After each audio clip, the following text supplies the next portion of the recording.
Chapter 1241, Genie. The light emitted by the lamp's core was extremely viscous, like water that had been infused with quite a bit of sugar. It spewed out, forming a distorted and blurry golden figure.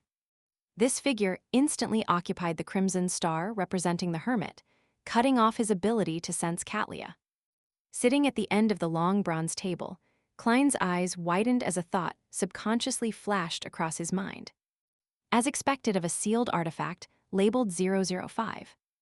Although the serial number of Grade 0 sealed artifacts was usually based on the order of the time the Orthodox churches obtained or understood them, it had to be known that this set of rules was officially established after the 7 churches truly ruled over the world, which was the late 4th epoch and early 5th epoch.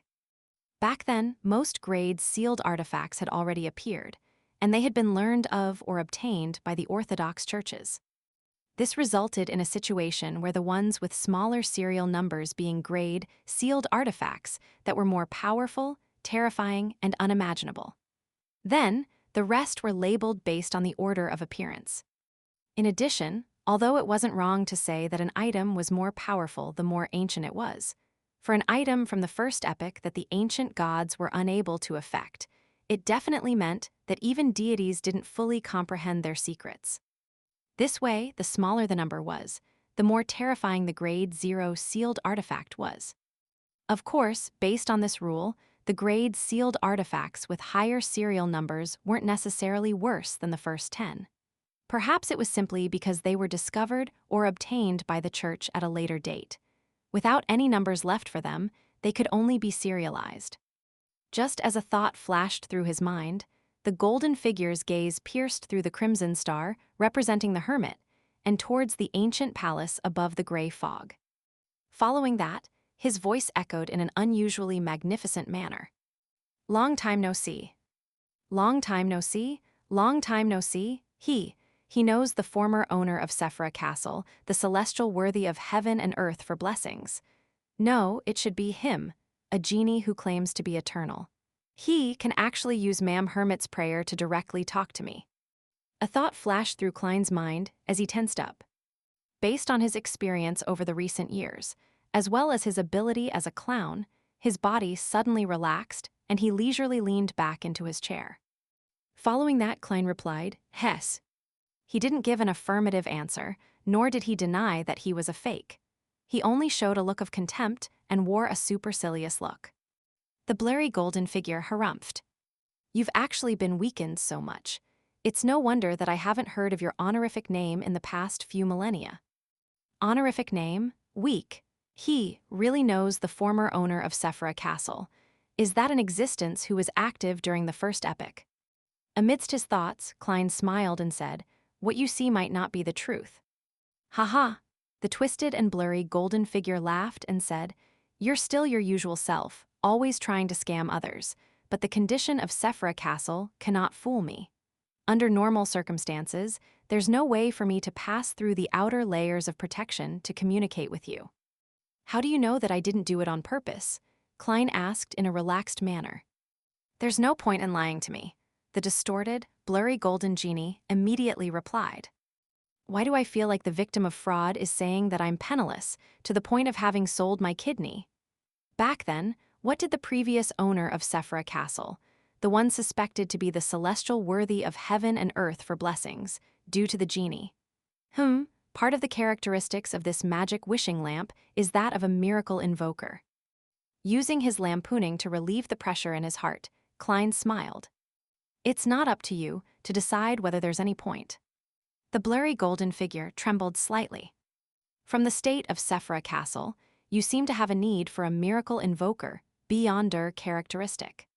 He did not harp on the topic and instead pointed out the situation he had observed. "This fellow can actually see through this matter. His level is really very high. He is able to separate the miracle invoker beyonder characteristic from the magic wishing lamp." Klein's eyes narrowed as he nearly lost his composure. He immediately controlled his actions and expression and replied with a smile, "If you think so."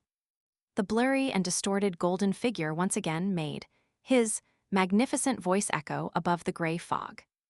We can make a deal. You will remove my seal and give me freedom. I will leave the miracle invoker be yonder characteristic to you and only take away the portion that belongs to me. As for a witness, let's use our Sephiroth. Although both you and I have means to resist the backlash and reduce the damage caused by breaching the contract, it won't be without a price. We both need to consider the consequences. I promise I won't stay here any longer than necessary. Sealed, Sephiroth. The terrifying nature of the magic wishing lamp is a seal of an existence that's at least at the true deity level. With a thought, Klein quickly analyzed the viability of the matter. Soon, he made a decision. He was not to be bewitched. There were two reasons for this. Firstly, he wasn't the real owner of Sephra Castle. There was a limit to what he could do and handle.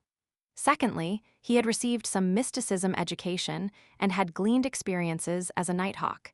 He knew not to trade with unknown existences or bear any hope in being lucky. Having made up his mind, he calmed down and focused on how to gather more information. The genie was suspected to originate from the darkest, most chaotic, and most mysterious first epoch, so he definitely knew a lot. After some thought, the corners of Klein's mouth curled up. Do you think such conditions can move me? He planned to see how high the chips the genie could offer, so as to pry into certain of his secrets. Upon hearing this, the flickering golden figure's eyes suddenly lit up in a literal manner. His gaze seemed to land directly on Klein, as his magnificent voice quaked the ancient palace like thunder. You are not Hims. You are not Hims. At that moment, Klein was a little stunned and also a little frightened. It was as if he was performing a grand magic show only to have a member of the audience suddenly point out his trick. He didn't know what was wrong with his rhetorical question, nor did he know what exactly was wrong. It was difficult for him to analyze the pros and cons in a short period of time and give a reaction that matched the current situation. Why did he suddenly realize that I'm not the former owner of Sephra Castle, the suspected celestial worthy of heaven and earth for blessings? Isn't my rhetoric question very reasonable? Since we're talking about a deal, bargaining should be allowed. The former owner of Sephra Castle that the genie knew wasn't like that. Impossible. Why would a person who's good at deceit show his hand so readily? How can there not be some level of negotiation and pressure? Shit, too many thoughts are running through my mind. Nearly 10 seconds have passed. I didn't immediately answer the genie's accusation, so it's a form of indirect admittance. When it came to being exposed, Klein didn't have much experience. He was momentarily unsure for a response. Just as he raised his vigilance and was about to produce the Staff of the Stars and activate Sephra Castle's powers to resist the possible attack from the genie, the golden and blurry figure suddenly laughed.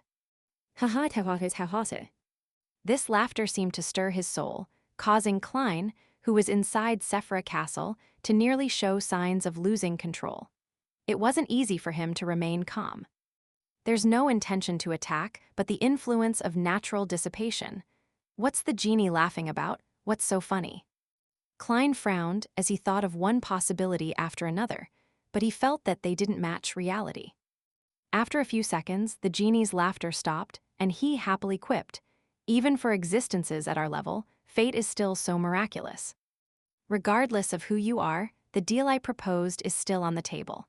As long as you remove the seal and release me, I will return to the cosmos with the portion that belongs to me. As for the rest, I will leave the miracle invoker be yonder characteristic to you. In addition, I will grant you 3 wishes." How is that? Isn't that enough? Cosmos. When Klein heard that, his eyelids twitched as he sharply sensed danger. This was a warning from his spiritual intuition. He had originally thought that he could pretend to agree and obtain more information before using Sephra Castle to go back on his promise. But now, he suddenly felt that he could not make the promise. Hence Klein decisively said, "Leave." As he spoke, he cut off the connection between himself and the crimson star representing the hermit. The blurry and distorted golden figure suddenly expanded and dissipated, leaving only his voice echoing. You will eventually agree. Only when the world above the gray fog had its calm completely restored did Klein slowly let out a breath and silently mutter to himself. The genie is a powerful creature from the cosmos, Was it sealed within the magical wishing lamp in the first epic or earlier? The person who sealed him might be the previous owner of Sephra Castle, the existence suspected to be the celestial worthy of heaven and earth for blessings. This can be inferred from the ingredients used to form the magic wishing lamp's beyonder characteristics. So that's how the genie sensed that I wasn't the previous owner of Sephra Castle when he questioned me.